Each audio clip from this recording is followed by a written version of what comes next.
Next one more thing, మా friends, director friends కానీ, producers కానీ ఇండస్ట్రీ నుంచి చాలా కాల్స్ చేశారు.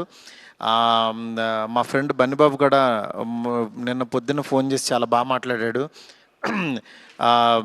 అందువల్ల దయచేసి నేనేమన్నా బాధపడిపోతానో ఏమనుకోవద్దు. డెఫినెట్గా కొత్త పాయింట్ చెప్పినప్పుడు అది ఎగ్జిస్ట్ అవ్వడానికి టైం పడుతుంది, టైం తీసుకుంటుంది. అందుకని మీరందరూ కూడా నేను చాలా హ్యాపీగా ఉన్నాను. మీరందరూ కూడా హ్యాపీగా ఉండండి, పండగ సెలబ్రేట్ చేసుకోండి. అందుకని పండగ ముందే పెద్ద ఆయన ఇస్తున్నాం మీకు.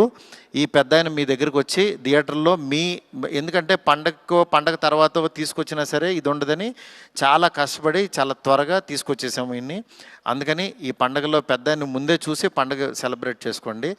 Thank you so much. నాకు కాల్ చేసి నన్ను విష్ చేసిన ప్రతి ఒక్కరికి, నాకు ధైర్యం చెప్పిన ప్రతి ఫ్రెండ్కి, ఇండస్ట్రీ ఫ్రెండ్స్కి, నా ఫ్రెండ్స్కి, బయట నుంచి నేను బాగుండాలని కోరుకున్న ప్రతి ఒక్కరికి కూడా మీ బ్లెస్సింగ్స్ ఎప్పుడూ ఉంటాయి. ఎప్పుడు మంచి సినిమాలతో మీ ముందుకు వస్తుంటాను. Thank you so much.